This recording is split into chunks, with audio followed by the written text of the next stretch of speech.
on. Bryson, I want to talk about a certain team that started off very, very hot. And what I'm seeing, I'm starting to see a trend here. It's not actually with this particular team, but it's with the person that's actually coaching the team. Right. But we're talking about Kliff Kingsbury here. Now, injuries aside, the Cardinals have had a myriad of injuries this year. The quarterback went down. Their prize number one receiver is out for the season. He's had a banged up year, which is unfortunate. They've had injuries on their defensive line. They've had injuries in their backfield. They've had injuries all over the place. But does that actually give Mr. Kingsbury a pass? Because in his history, his teams start very, very fast. And we're going back to college now. This is not just NFL, people.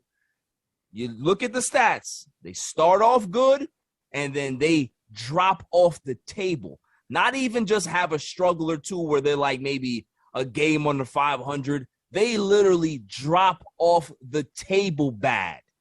This is not something that's it's not an outlier, or this is a trend. This is who he is. What are your thoughts on that? And do the Cardinals need to start realizing, man, as good as he might be, he's not ever going to get us to where we need to be? Well, Kliff Kingsbury is one of the reasons that I liked Arizona. I picked Arizona to get to the playoffs, not as a division champ, but I liked him. I picked Kyler Murray to win the MVP because of that offense. That's it. I mean, you obviously were talking about 𝐦𝐨𝐸 who's out for the rest of the regular season, as you mentioned. You got A.J. Green. You've got, James Conner's had like a resurgence of his career in Arizona. Looks amazing. Yeah, he does. And it's a decent offensive line. Christian Kirk's one of the more underrated slot receivers. I mean, they've got playmakers really on both sides of the ball. J.J. Watt was good until he got hurt. Right. And Chandler Jones, still don't know why Belichick traded him a few years ago.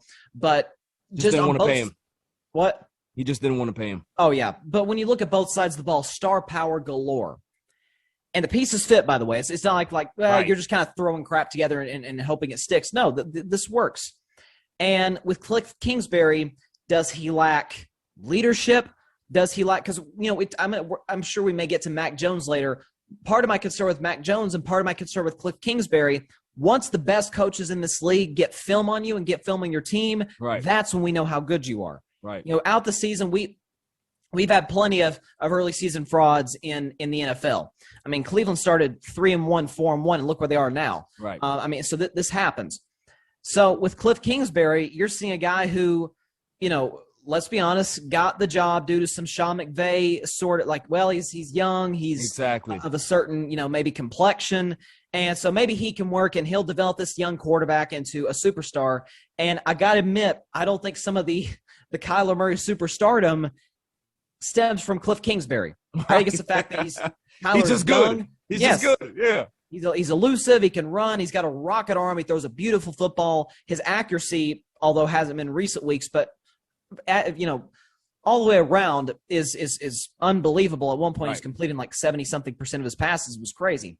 So Kliff Kingsbury, it's almost a little bit Jason Garrett-ish. It's like stay out of the way and let them do their job. And he's getting in the way. And the Cardinals go from being the 1 seed and looking like maybe the favorites out the NFC to a 3-game losing streak, and they're the 5 seed and will have to go on the road for the playoffs starting in January. And possibly are going to get dominated by the Cowboys.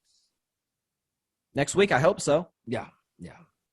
I mean, listen, let me know if you agree with this comparison in regards to how I feel about Kliff Kingsbury.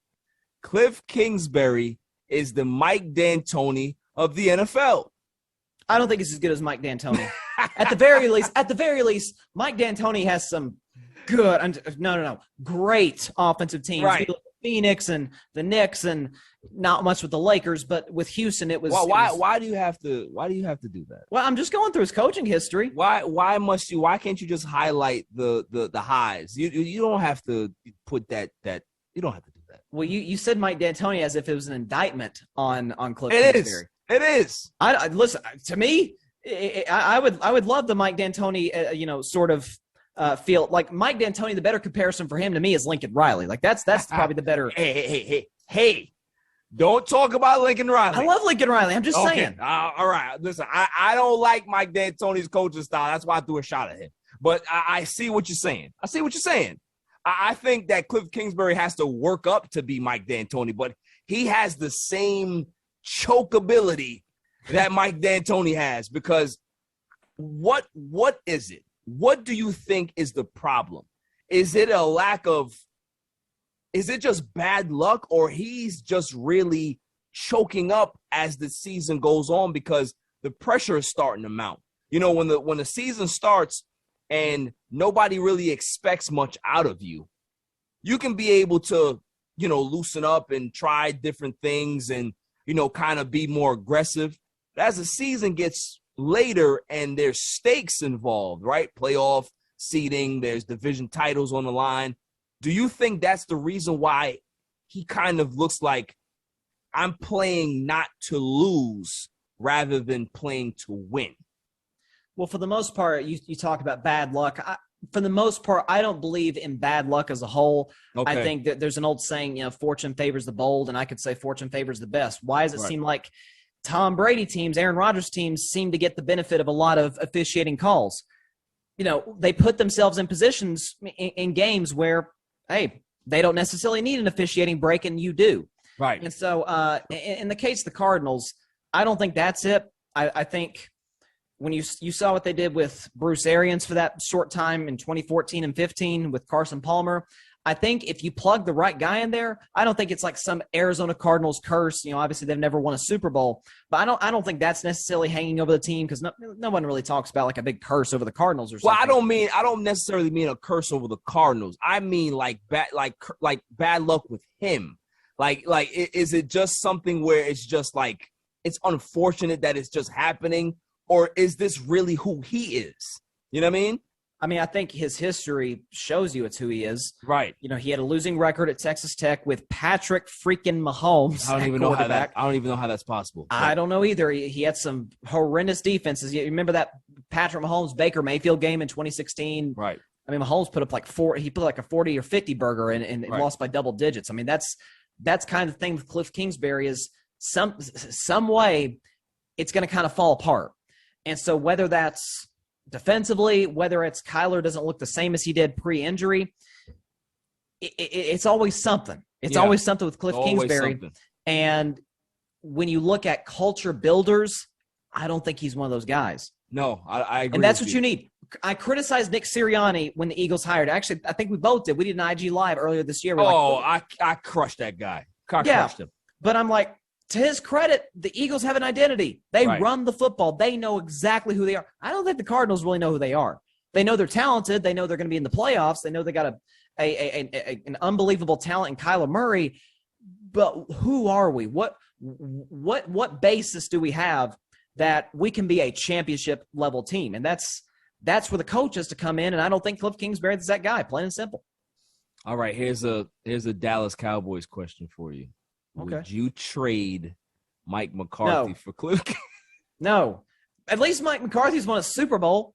At the very least, here's what he had Aaron Rodgers. Yeah, but here's what Mike McCarthy did. It's the same thing that Ed Orgeron did. Ed Orgeron is not a good head coach. No, he's not. No, he's not. No. I don't think Mike McCarthy's that good either. But to his credit, the staff is unbelievable. It's an all-star staff. You got Kellen Moore, who's going to get interviewed for head coaching jobs. You got Dan Quinn, who's getting head coaching interviews, who has been a head coach. And you got Bones Fossil, who's arguably the best special teams coach in the NFL. Right. So to Mike McCarthy's credit, he assembled the staff. Ed Orgeron assembled the staff at LSU that, you know, along with Joe Burrow, won the national championship in 2019. So they deserve some credit. Yes, they do. They do. They deserve some credit for that success. Now, Mike McCarthy can drive me nuts on the clock management stuff weekly, but as far as game planning, as far as knowing the ways of the NFL, the lay of the land, I trust Mike McCarthy way more than I trust Kliff Kingsbury, because you could say Kliff Kingsbury is getting by on a generationally talented quarterback. Right. Just like you can with Mike McCarthy when he had Aaron Rodgers. That's fair. That's fair. That's all I'm saying. That's fair. Listen, I just had to ask. Because sometimes I feel that Mike McCarthy just needs to go. Yeah, he got to go. I don't disagree with you. But if the way they're playing right now, just keep everything the same. I don't want to change anything. Don't miss.